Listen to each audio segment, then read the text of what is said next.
the producers. That's, other people making those choices. That's why, you look, a lot of journalists end up leaving working for those networks because they can't bear the, look at Cheryl Atkinson. She ends up going someplace else. She's, pleasantly at Sinclair now doing good work. But they don't want to rock the boat. They got ties to every lefty organization you can imagine. They date liberals. They're married to liberals. And so it takes a lot to separate that out. Okay, well, can I be unbiased? No, you can't be unbiased. You can try to be neutral, though. You can realize if you are, let's say you're pro-abortion, well, then you realize you're going to try harder on stories where you're dealing with that issue. So you've got to make sure you should have some regular pro-life people you talk to. Like, okay, I recognize I got some biases here. Let's run this out. I know this can be done, and you know how I can know it be done? Because I used to work for Congressional Quarterly. When we did it, both parties in D.C. respected Congressional Quarterly, respected what we did, and understood that we were trying to be neutral.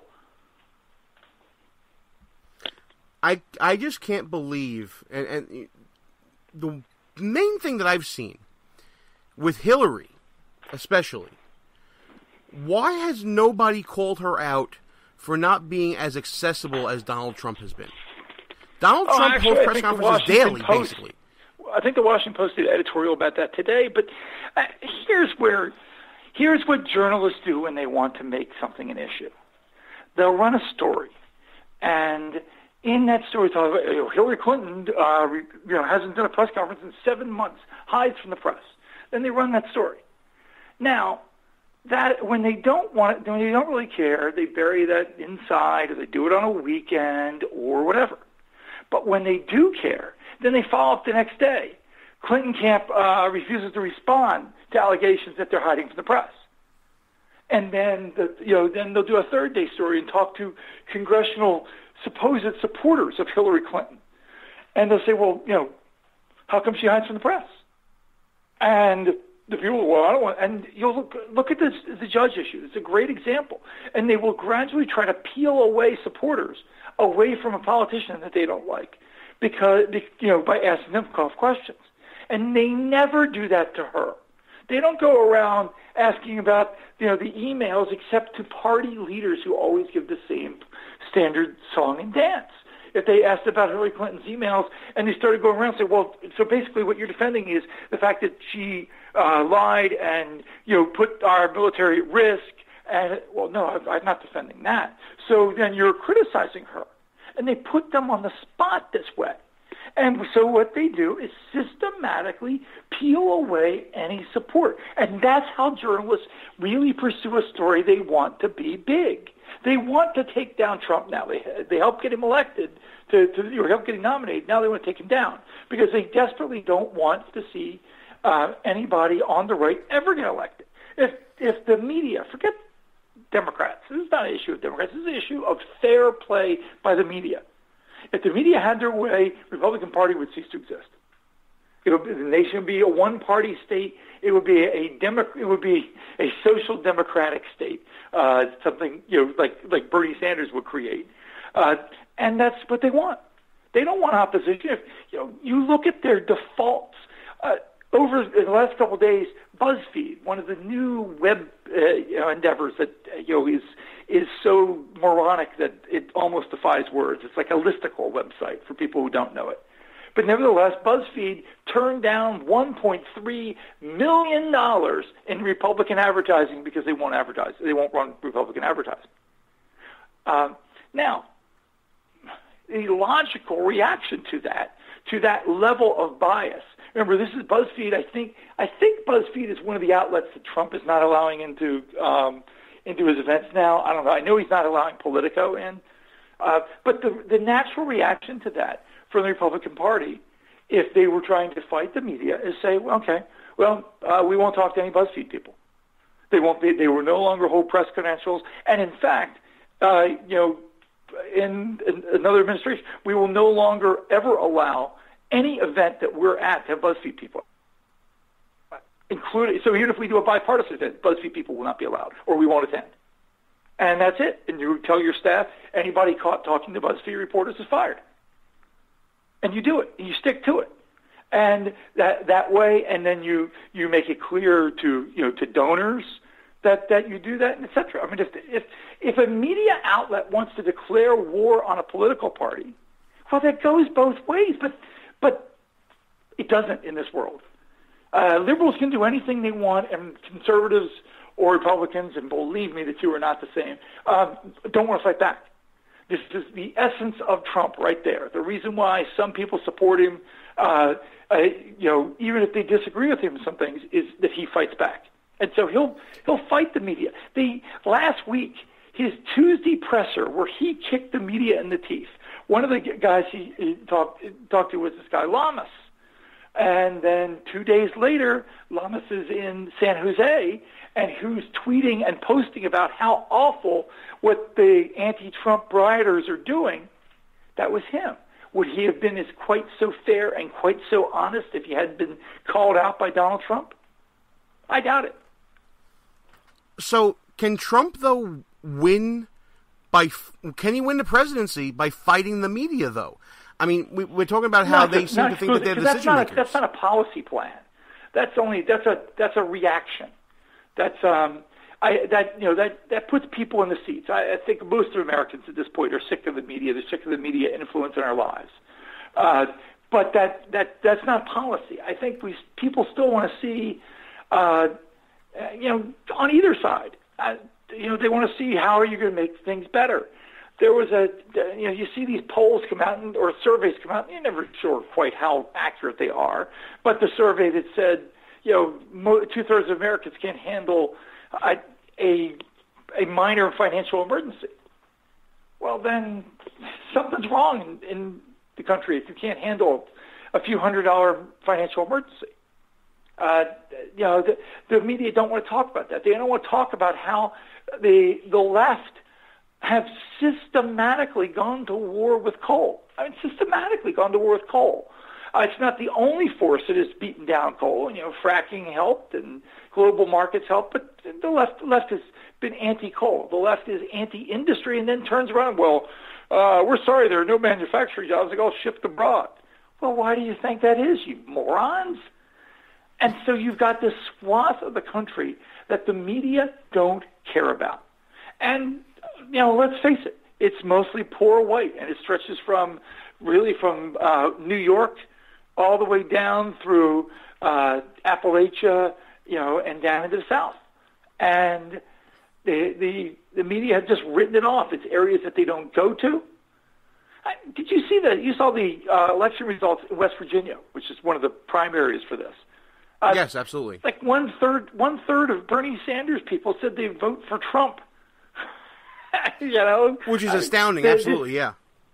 Yeah, that's where this is, and it's reflective in the unrest in both political parties. When both political parties have a throw the bums attitude, and one does and one comes close, then something's not right. I totally agree with you, and that's why I'm glad that we always bring you on every month to kind of give us this perspective. Time to do some plugs for Media Research Center and Newsbusters. As you know, guys, I go to newsbusters.org every day as part of my daily blog roll. And for those of you who don't go, you got to check it out. You got to support them. The Media Research Center Gala is coming up in September, on September 22nd, at the National Building Museum in Washington, D.C. September 22nd at 6 p.m. for the reception. I'm plugging it, Dan, because you finally got the theme right. You went Italiano. I love it. It's fantastic. Well, it is every year. It is a send-up of the media. Every year we make fun of them after a year of them making fun of everybody else. We catch their gaffes, catch their mistakes, their biases, and we pick out the worst. And by the worst, we mean the best. I mean, a couple of years ago, somebody talking about something happened they were talking about a meteor. And it was one of the CNN people talking about a meteor, and she said, is this caused by global warming? And everyone in the audience, everybody, including, and there were press people there, everybody laughed. And, it's ridiculous. that the Don Lemon, the famous Don Lemon interview that even liberals love to make fun of him for, where he's talking about the stupid, the plane crash when CNN was obsessing about that, and he's asking, it's like, I think he asked about a black hole causing it, and the guy said, well, how do we know that? It was, well, because we haven't been wiped out. I mean, just the ignorance of 24/7 people sometimes is amazing, and it's so biased, and so when you catch them in their element, either on TV or at Twitter or at other places. Absolutely, and listen, the conversation continues next month, but between now and then, go to newsbusters.org, sign up, subscribe, follow them on social media, Facebook and Twitter. And Dan, we'll catch up with you then later on, probably right at the 4th of July, and we'll see how the media decides to destroy that holiday, and we'll take it up from there, pal. Thanks for coming on. Sounds good, man. Thanks. The show will be right back. But first, a word from Al Sharpton. But resist we much.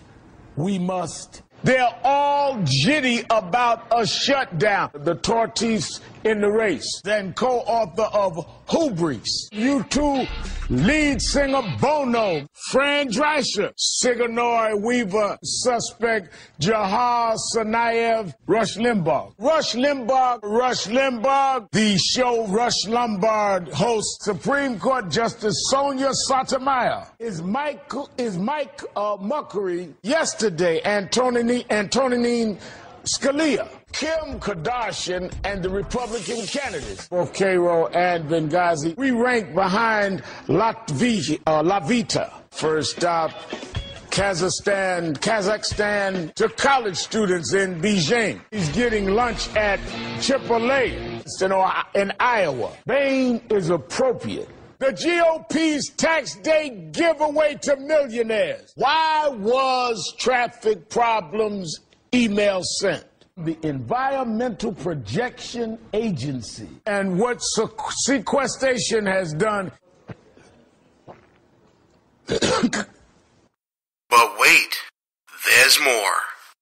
We all know I've had my share of prompter issues. And here's the president meeting with a cola cube. Republicans, Grinches, launching fistful of coal.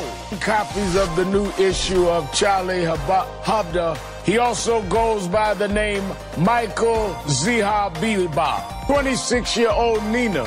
Phone. Ray Romano. Honor David Letterman. He died of accidental asphyxia. Al-Qaeda in Yemen. The start of school has been postponed several times. Massive manhood is underway. Who spoke at a white supremacist convention. You look at the hand you dealt with, there are not 60 Republicans after a historic. When you hear of ISIS now waterboating, I'm all over the map on immigration. Did the New England Patriots cheat to get into the big game? NFL analyst and Hall of Fame player Troy Aikens, the writer slamming President Obama for talking with YouTube celebrities. What's the latest tonight in Iowa? Well, in Ottawa. And they gave this guy a TV show? Let's get back to our show. Gene Baradelli, back behind enemy lines. Time to start sizing up the tail of the tape here between the two nominees for the presidency of the United States. I know that we've been vetting them since, I don't even know when. It felt like it started 3 years ago, doesn't it? But in thinking about Hillary Clinton, let's think about what a disappointment this race has been, and yet she is still in a position to really, more than likely, I would say, capture the nomination, only if you look at the numbers. And, Donald Trump has been changing the numbers. We'll talk about that in a second. But think about this. Emailgate, Filegate, dark money with the Clinton Foundation, generations of scandals, Benghazi. And here Hillary Clinton stands this week as the presumptive nominee for the Democratic Party. Wow. Could you imagine if you had the same type of scandals on the Republican